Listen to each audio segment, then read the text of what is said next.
Good evening. Praise the Lord. Hallelujah.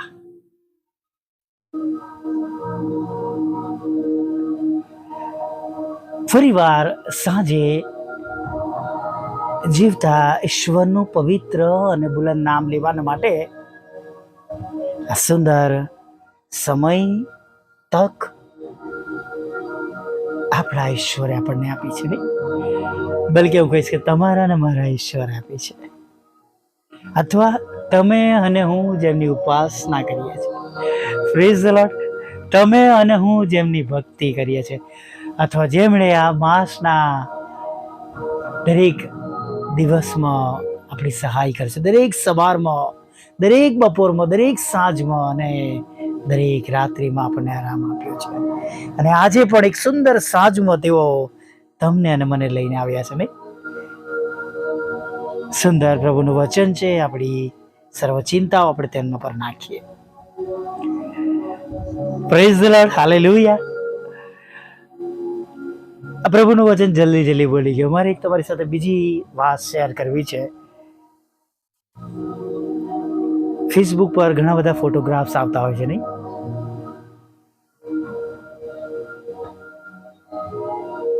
ક્યારેક કોઈ કોર્ટરૂમમાં પિતા અને દીકરો બંને વકીલ હોય, બેઠા હોય, પિતા બેઠા હોય અને દીકરો કેસ લડતો હોય, પ્રેમથી એને જોતા હોય, ખુશ થતા એમના ચહેરા પર એક સુંદર હાસ્ય હોય. કોઈ કોન્ફરન્સમાં ડૉક્ટર પ્રવચન આપી રહ્યા હોય, કોઈ સ્પેસિફિક બાબતો પર શિક્ષણ આપી રહ્યા હોય, એમના પિતા ડૉક્ટર પર ત્યાં બેઠા હોય તો એમના ચહેરા પર પણ સરસ હાસ્ય, સંતોષ અને આનંદની લાગણી હોય છે, નહીં? Praise the lord. કોઈ પણ વ્યવસાયમાં જુઓ તમે, ચોક્કસ હું એક પિતા પુત્રને પણ કહીશ, બાળકીય સેવાઓમાં ઘણા બધા છે એવી જોડી, તો પિતા અને પુત્ર બેઉ. પણ હાલમાં એક જગ્યા પર દીકરો પ્રાર્થના કરાવી રહ્યો હતો અને પિતા પણ એ જ ડાયસ પર હતા. ચહેરા પર એક સરસ આનંદ હતો, શાંતિ હતી, ખુશી હતી. ભલા મિત્રો, પ્રભુ ઈસુ પણ આપણને કહે છે, નહીં? યોહાનની સુવાર્તામાં, તમે જેને બહુ ફળ આપો એમાં મારા પિતાને મહિમા મળે છે. અને જ્યારે તમે અને હું પ્રભુના કામો કરીએ છીએ, જ્યારે તમે અને હું પ્રભુની પાછળ ચાલીએ છીએ, અને જ્યારે તમે અને હું ઈશ્વરની બાબતો, ઈશ્વરને ગમતી બાબતો પ્રમાણે જીવન જીવીએ છીએ, આપણા પ્રભુ કેટલા આનંદિત થતા હશે તમારા અને મારા માટે. હાલેલુયા.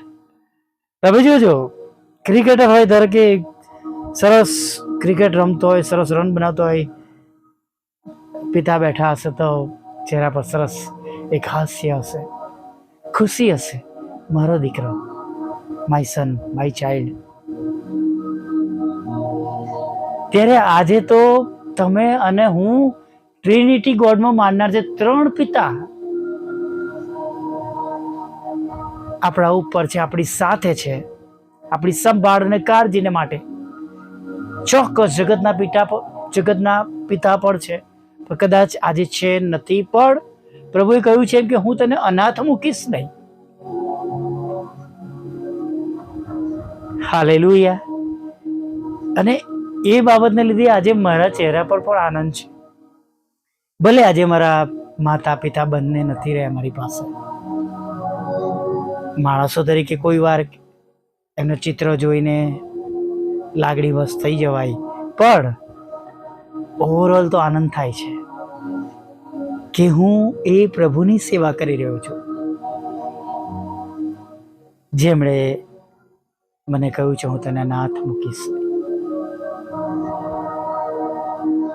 જેમણે કહ્યું છે હું તારી સંભાળ રાખીશ, તારે ચિંતા કરવાની જરૂર નથી, મને બધી આપી દે, મને સોંપી દે. Hallelujah, praise the lord.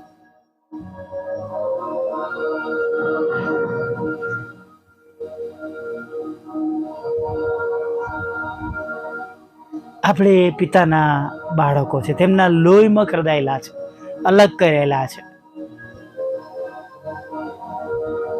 આપણી જે જવાબદારી છે એ આપણે નિભાવીએ. જ્યાં પણ તક મળે, જે પણ રીતે તક મળે,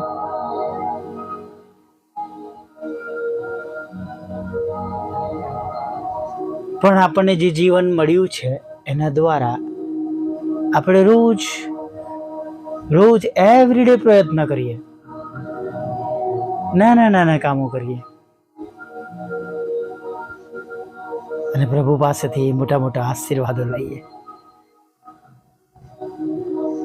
પ્રભુ પણ ખુશ થશે. મારા બાળકો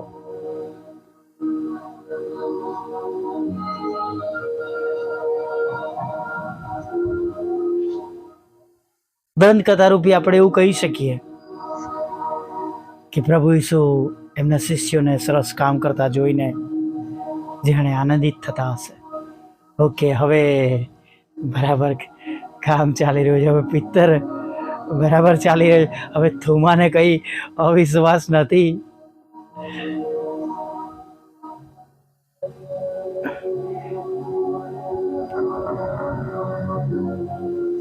ભલા મિત્ર, આપણા પ્રભુને એ જ આશા છે આપણી પાસે, આપણે સારા ફળ આપીએ. કોઈ બદલામાં નથી કહેતા. પ્રભુ તો ઉભરાતું આપવાનું કહે છે, છલકાતું આપવાનું કહે છે. એ રીત એમની છે, એ રીત તો એમની છે આપવાની, જે રીત આપણને કહે છે. પિત્તરને કહે છે તમારી જાળો ઊંડા પાણીમાં નાખો, અને એટલી બધી માછલી આવી ગઈ, 2 હોડી ભરે ડૂબવા લાગી. પ્રભુ કે બસ બસ, આટલી બસ છે. હોડી ડૂબી નહીં કે જાળી ફાટી નહીં.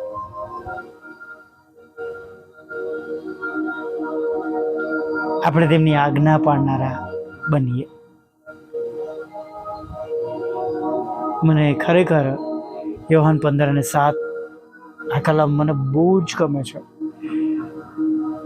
જો તમે મારામાં રહો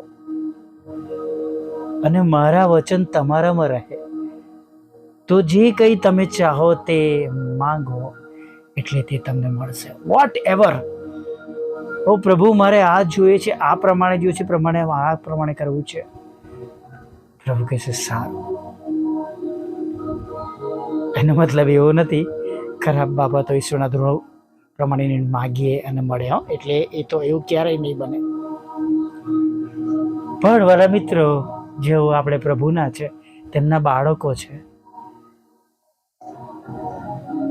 તમે ચોક્કસ તમારા જીવનમાં પ્રભુની આજ્ઞાઓ પાળવા દ્વારા, તેમને ફળ મળે એવું જીવન જીવવા દ્વારા આપણે તેમને ખુશ કરીએ છીએ, અથવા તેમની આજ્ઞાઓ પાડીએ છીએ, અથવા તેમના નિર્દેશ પ્રમાણે આપણે ચાલીએ છીએ.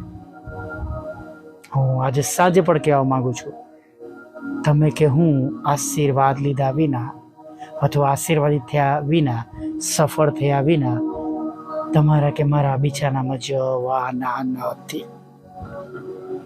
Praise the lord, hallelujah. આવો એક નાની પ્રાર્થના સાથે સાંજના સમયમાં આગળ વધીએ.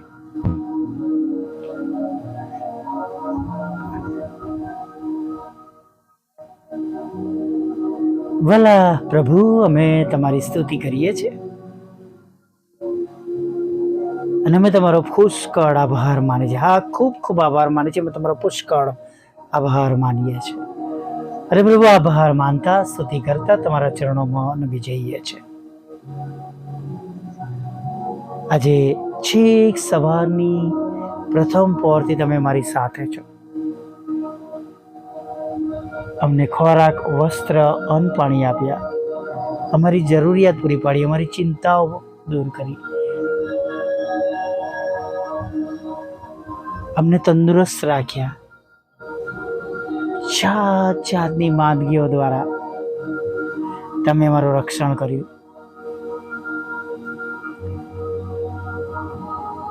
અને જ્યારે જ્યારે પ્રભુ દિવસમાં અમે તમને હાક મારી, તમે ઉત્તર આપ્યો છે, અમારું રક્ષણ કર્યું છે, મુસીબતથી બચાવ્યા છે, જોખમોથી બચાવ્યા છે, શત્રુની ચાલોને તમે ઊંધી વાળી છે.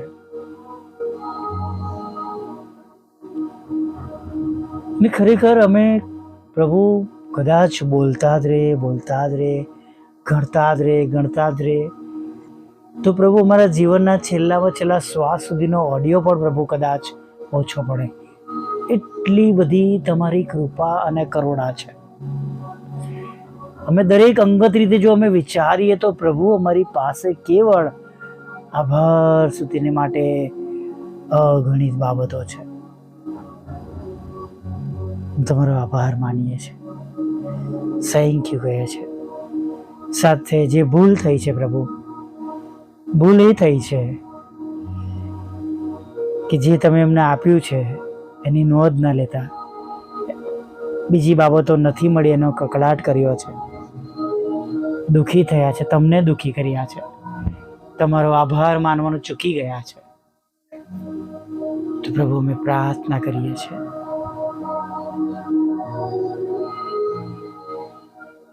તમારી પુષ્કળ કૃપા થાવ, તમારી પુષ્કળ દયા થાવ.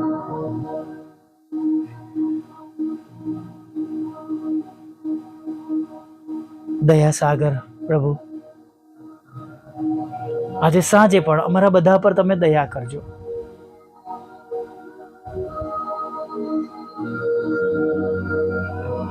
અમારા બધા પર તમે દયા કરજો.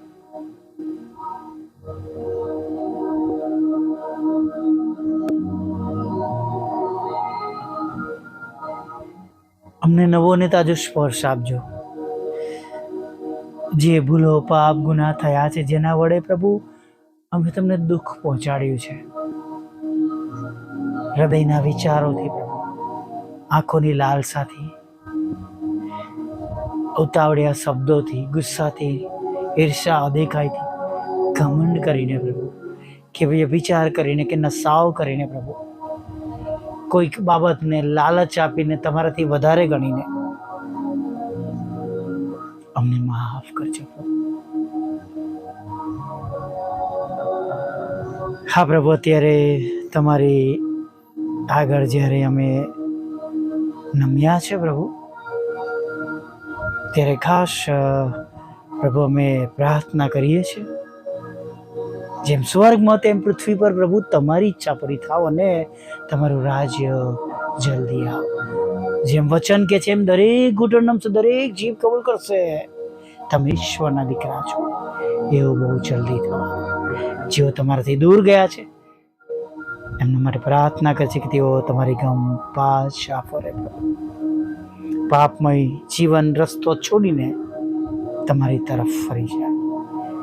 જેઓ માંદગીના બિછાના પર છે, હોસ્પિટલમાં છે, આઈસીયુના રૂમમાં છે, અકસ્માત થયો છે, ઓપરેશન થઈ રહ્યા છે, ચાલી રહ્યા છે, રોજ આવતી નથી પ્રભુ, ચામડીના, હાડકાના, આંખના, ગળાના પ્રભુ, ફેફસાના પ્રભુ, ઘૂંટીઓના પ્રભુતા અને જઠરના પ્રભુતા, કિડનીઓના પ્રભુ, લોહીના, કોલેસ્ટ્રોલના પરમેશ્વર પિતા, આંખોના, કાનના, ગળાના, સાઇનસને પરમેશ્વર પિતા, હાથ પગ ફૂલી જવું ને પ્રભુ, આધાશીસી અને ખંજવાળ આવીને પ્રભુ, કરોડરજ્જુના રોગોને, કમરના રોગોને પ્રભુ, જઠરમાં પાણી ભરાય છે, ફેફસામાં ને પ્રભુ, અન્નનળીમાં પ્રભુ કેન્સર છે પરમેશ્વર પિતા, અને પ્રભુ પાંસળીઓની અંદર પ્રભુ કેન્સર છે પ્રભુ, પાક થઈ ગયો છે પ્રભુ, અને નાના મોટા મગજમાં પ્રશ્નો છે, યાદદાસ્ત ચાલી ગઈ છે, ચક્કર આવી રહ્યા છે, ખેંચ આવી રહી છે પરમેશ્વર પિતા, લોહી જાડું થઈ ગયું છે, પાતળું થઈ ગયું છે, ડાયાબિટીસ વધી ગયો છે પ્રભુ.